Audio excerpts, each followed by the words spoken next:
It's 2026 and as a professional video director and a filmmaker, I bought a 2021 4 years old MacBook. And let me explain you why.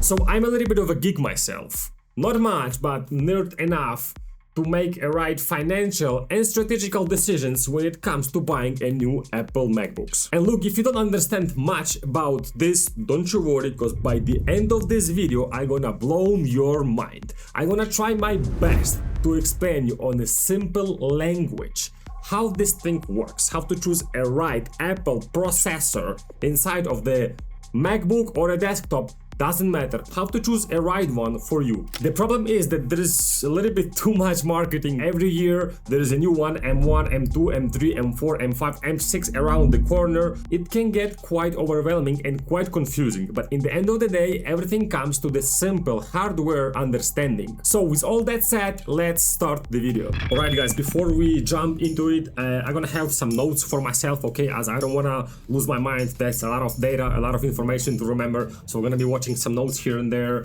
And a part of that, also another disclaimer, I've been using Apple MacBooks for quite some time now, from around 2017, 2018, something like that, exclusively on the MacBooks. Also, I've been doing professional videography. I'm a video director, have a production company, so I use professional cameras with heavy footage, Red RAW, 6K. A part of that, we do photography, Sony a7R III, really heavy files, 85 megabytes per picture. This is a beast of the camera for the photography. So I've been using really heavy files on my machines, and the post-production process that we do, heavy editing, really heavy color grading, effects, transitions, animations. Like there is a lot that I put on my machines, and they always perform good.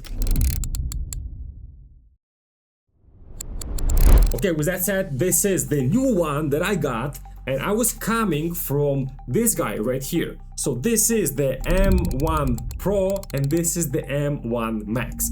And you're gonna be like, bro, what the fuck? Sounds ridiculous on the paper, but trust me, it's not. Okay, this chapter of the video, I'm so excited about it because we're gonna learn how the Apple processors, the M series, how they are built and who they are built for. So this one gonna be quite long and really informative. And I have something for you. We're gonna do the whiteboard. To begin with, we need to understand that Apple is releasing processors every year. They do Apple M1, M2, M3, M4, M5, M6, so on, right? So each year there is a new processor. Okay, so this is the horizontal timeline, how the Apple are progressing year by year with their processors, right? M1, M2, 3, 4, 5, and so on. And it can get quite confusing because they are dropping them like left and right, and you can think that the newer the processor, the better. Yes, but not. It's not only that. They also have like a family or a tiers of the processors. So they have a, for example, M1. So M1 gonna have an entire family. It's gonna be M1, M1 Pro, M1 Max, and M1 Ultra. Let me get it here on the graph. Okay, so here we are. So in the entire M1 family, we're gonna have the M1 base, okay, with this kind of the performance, M1 base. Then in the same family is gonna be M1 Pro, then it's gonna be M1 Max, the blue one, and M1 Ultra, the last one, the beast. A part of the horizontal progression, generation by generation, they are also progressing vertically. This is so crucial. A lot of people get it wrong because people think that it's all about new generation. It's all about horizontal. It's all about new generation. It's not about generation only. It's also about vertical progression. And generation by generation, they are improving small, minor things. Of course, new technologies is out there, so they're implementing new technology. But if we're talking power for professional use as editing of video, photo, graphic, music, whatever it is, we need power. And power goes on this timeline, not this one. Power goes on this one. This is so crucial. This is a lot of people get it wrong. A lot of people. So this is how you measure the power. So let's break this down. Okay, so what are we gonna be focusing on? Look, let me give you this perspective, this point of view, and explain you who they made them for and why they made them. So, for example, starting with the base level, the entry level, the M1 base. So the M1 base is for the average consumer. It's for regular people who doesn't really do much on their laptop, maybe some light browsing on the Safari, on the browser, watching YouTube, watching Netflix, working on some files here and there, some paperwork, taking notes. Maybe sometimes you enter to edit something, but not much, you know, average consumer. So as you can understand, you can't expect much from this processor. With all that said, the M1 base has 8 cores and 4 of them is for the performance. 4 of them is for the performance and 4 of them is for the efficiency. So as you can see, it's 50-50 split. 50% for the performance, 50% for the efficiency. So as you understand, you can't expect much performance from this guy, as 50% of his scores goes for the efficiency, for the battery life and all that, you know.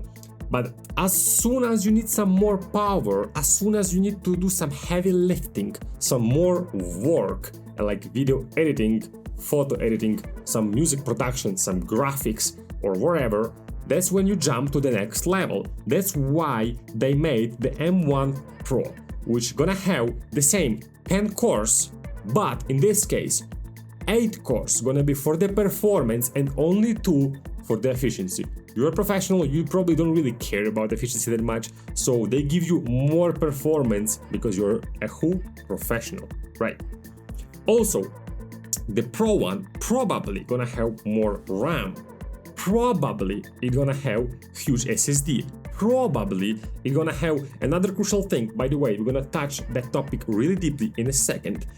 When you start to jump from level to level, there is a thing called memory bandwidth. Memory bandwidth, I'm gonna explain you in a second, not right now, in a second. It's basically reflects on the performance, big time. So from the base to the Pro, you're gonna have double the memory bandwidth. Also, you're gonna have a video encoders, things that you don't have on the base one. From the Pro to the Max, you're gonna get the same that you're getting on the Pro, but double everything. So the memory band, for example, the memory bandwidth speed gonna be double to that one. The GPU cores gonna be double. The CPU cores, not sure about this one, but okay, sorry guys, I had to check it. I have notes here. I don't want to talk shit, so I was checking my notes. It has the CPU, same 10 cores CPU as this one, but it goes double the GPU, of course. You know, same goes with the memory bandwidth speed. I doubled my memory bandwidth speed. I'm gonna explain to you in a second what it means. You're gonna lose your mind. This is the things that no one talks about. This is the things that reflects on the performance. So give me a second. Then, if Max is not enough for you and you're a psycho, you're out of your mind, that's when they made the Ultra for you. So the Ultra is gonna be the same as Max, but double. Double. X2. Fucking double. So, quick recap before we go really deep and dark. As you see, taking the family goes up, and the higher you get, the more performance you get. As simple as that. And as we look at the entire timeline, you can see really clearly that, for example, the M1 Pro probably gonna outperform even the M3 baseline. But I can clearly say that M1 Max right here gonna beat the fuck out of M4 right there. 100%. I would even argue that M1 Max can compete against M4 Pro. By the way, by this logic, right away, without watching more of this video, you can understand that you shouldn't be shopping for your processor. You shouldn't be choosing horizontally. You should be choosing vertically. That's when you need. That's how you choose the power, right? Like if you have more money, I rather buy the M1 Max as I did than buying the M3 Pro or M3 Pro, for example, or even M4 Pro. No, M4 Pro probably gonna cost you like what? Give me a second. Wow, that's crazy, eh? M4 Pro with 24 gigs of RAM It's gonna cost me 3,000 euros. 3,000 euros. Bro, I got this one for 1.4k.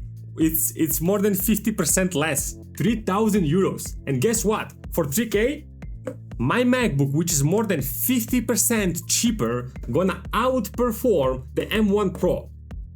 Like, listen, we're gonna go fucking dark right now and really deep, and I'm gonna explain you some core features of those high-end processors and why they are outperforming all those guys down the line. So one of the key performance features inside of each level of the processor, from the Pro to the Max, from the Max to the Ultra, like one of the key features is the thing that is called memory bandwidth. Memory bandwidth is basically the speed inside of your processor. On a simple human language, it's like, let's say, going on a highway 100 kilometers per hour from point A to point B, instead of 100 going 200 kilometers per hour. You just go 2 times faster. So you get from the destination A to the destination B 2 times faster. The same thing happens inside of the processors. So the bigger the processor in the family, the higher speed it goes. From 100 kilometers per hour to 200 kilometers per hour, and from 200 to 400, and I believe from 400 to 800. Give me a second. For example, in this one, which is M1 Max, it has moves 400 gigabyte per second of the data inside of the processor. Let me simplify that, please. Look for the simple understanding. Let's say you have a video, okay?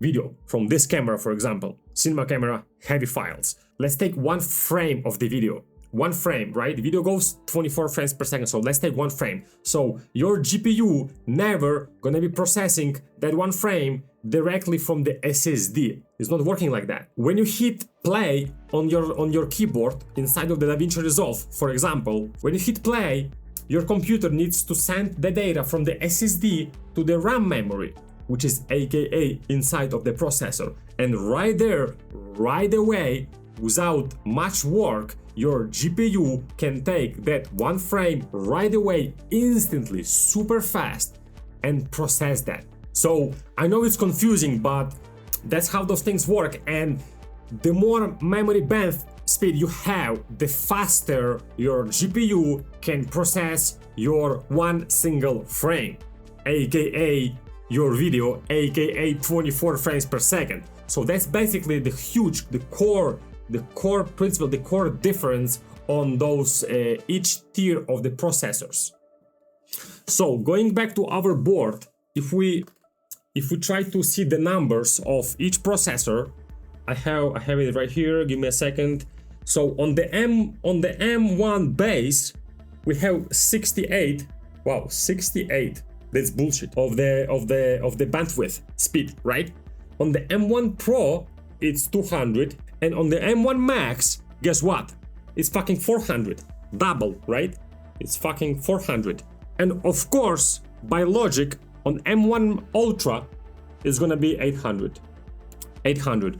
So as you can see, our memory bandwidth speed is from motherfucking 68, which is as low as it can get, super quickly, just by switching to the Pro processor, goes to 200, and from 200 to 400, from 400 to 800, as simple as that. So that's one of the main and one of the core principles why those guys are so powerful, why everyone choose the higher ranking possible. This is why you burn money on the processors that goes vertically, not horizontally, the one who goes vertically. This is how you measure the power of your fucking processors, apart of the CPU and the GPU cores, which is another thing apart.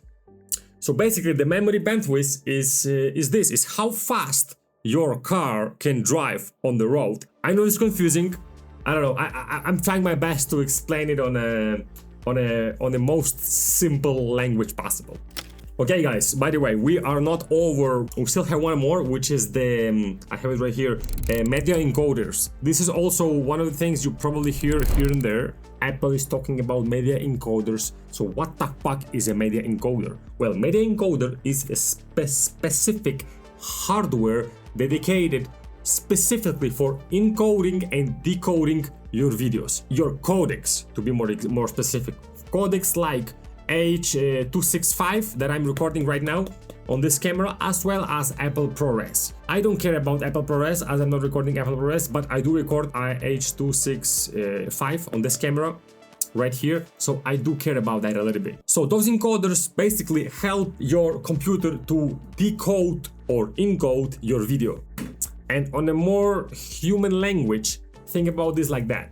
When you export your video from DaVinci, for example, when you're exporting the video, normally your GPU would need to take the responsibility of encoding the video to the codec, right? So it does a part of the job of rendering the video itself, which is rendering the frames with your color, with your texture, with everything. A part of that, it also needs to encode the motherfucking video. So with those media engines, basically, they take the responsibility. They are like assistants. They assist your GPU. So they take the responsibility. They take all the damage of encoding or decoding. So your GPU has less work to do, and it can focus on what it's supposed to do, aka rendering your frames with your color grading, with your textures, with your noise reductions, and everything. So it's basically as an assistant. And of course, the more assistants you have, the faster the work gonna be done. As simple as that. So yeah guys, this is how you jump from one level to another, to another, to another. This is how you jump from the M1 base to M1 Pro, and from Pro to Max, from Max to Ultra. As you can understand, you don't really need to go far down the line on the generations. You can move really comfortably just in one single generation, really old, as in my case, 2021 technologies.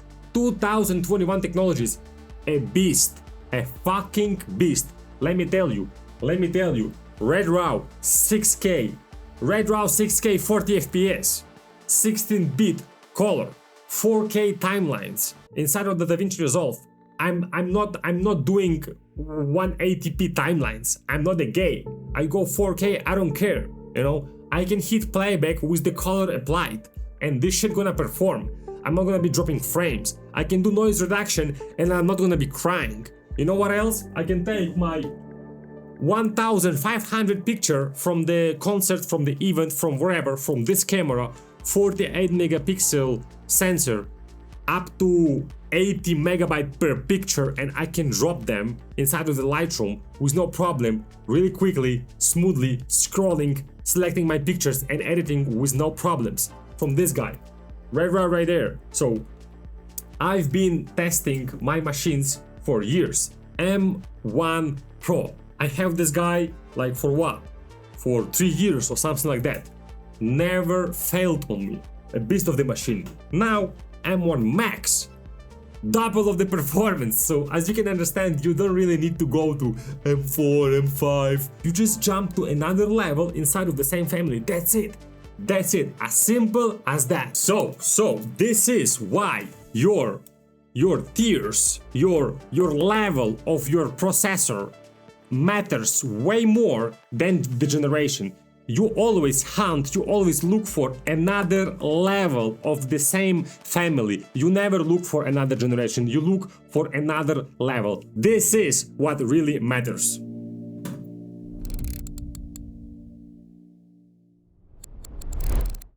Whoa, wow, that was a big one. We're not done yet. So yeah, so why I switched from M1 Pro to M1 Max, you know, even on the paper it looks like an old machine 2021. Like, why are you buying 2021 Mac in 2026? Like, why are you doing that? I mean, yeah, it sounds like a dumb decision, but in the end of the day, if you make a breakdown, I doubled my performance. I doubled my GPU cores, I doubled my RAM, I doubled my memory bandwidth speed. Like, I doubled everything, you know.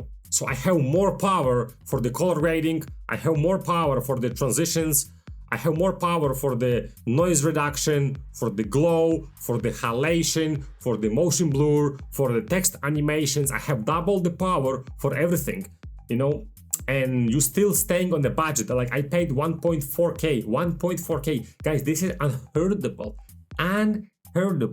How can you work with Red RAW 6K for 1.4K, you know, it's unheardable. Like what time are we living in, you know? So yeah, I mean, it's unmatched performance. It's unmatched performance. And I got fucking look, like in this one I have 16 RAM of 16 gigs of RAM, and here 64. Like, do you know how important is that? Like, for example, for the photography, like crazy Lightroom projects that you can do how fast, or just simply having all your programs open. Guys, I can open here DaVinci Resolve, I can be rendering DaVinci Resolve, I can go to my Safari, play my podcast from there in my AirPods, and then I can jump to the Lightroom and start selecting my pictures. Meanwhile, I'm listening the podcast from the Safari, meanwhile my DaVinci is rendering. Here, if I'm rendering in DaVinci, I'm rendering in DaVinci. That's it. I need to leave my Mac alone, I need to fuck off and go for a walk or something, you know? This is one of the first things that I noticed when I did the switch, basically, like the crazy performance and the RAM, the 64 gigs of RAM. Like now I recommend to everyone, invest money in the RAM. Invest money in the RAM. This is crucial. Alright, and as I said before in the beginning of this video, we're gonna compare my M1 Max right here to M4 Pro right there, really far in the timeline. 3 entire generations in between, you know, because I was thinking, can I spend my money better? And then I was looking to the specs. Well, I have the specs right here, I don't remember them from my mind. Like the CPU, like this guy right here, wait, like this guy right here, the M4 Pro, the only thing I'm gonna gain, really, is the CPU. I have 10 cores right here, 10. This one right there, I'm gonna have 14. 4 cores more of the CPU. I don't really care about CPU. I'm a fucking video editor. I work with photography and videography. You know, I don't really care about CPU. I care about GPU. And this is when the things gets funny, because I have 32 cores right here. 32 versus what? 20. 32 versus fucking 20. What are we talking about? 64 gigs of RAM versus what? Versus 24. The memory bandwidth 400? No? 400 versus 200 right there. Like, listen, I'm beating. I'm with M1 Max. You're beating the M4 Pro. Like, what a time to be alive. What a time to be alive. What a time to be alive. 3,000 euros versus 1.4K. Like, what a time to be alive. So yeah, again, as I said already, million of times, how important is the single family, but just the higher ranking, right? The higher level of the processor. How important is that? This thing always gonna beat everything down the line. So I paid 1.4K for this guy, and instantly I got double the value comparing to my previous MacBook. So the strategic lesson here: do not buy new generations for professional work. Buy the old generation, but the higher ranking of the processor. Like, this lesson is as simple as that. So as you can see, the new generations improves the efficiency, but the higher ranking of the previous generations improves the power. So in the end of the day, as you can see, it can get quite complex. The marketing is there, Apple is dropping new generation every year, and people think, wow, the newer, the better, but it's not the case. You shouldn't be hunting for the generation, you should be hunting for the higher ranking of the previous generations. I hope this video was helpful for you guys, and now you should know better how the Apple processors ecosystem really works, and when you're gonna be updating to your next Apple computer, now you should have a clear understanding what to look for. Feel free to come back to this video if you're gonna be purchasing your next Apple computer and you feel a little bit lost and you just need to refresh your mind. And if you believe it was helpful, please subscribe to the channel, and I'm gonna see you in the next one. Bye!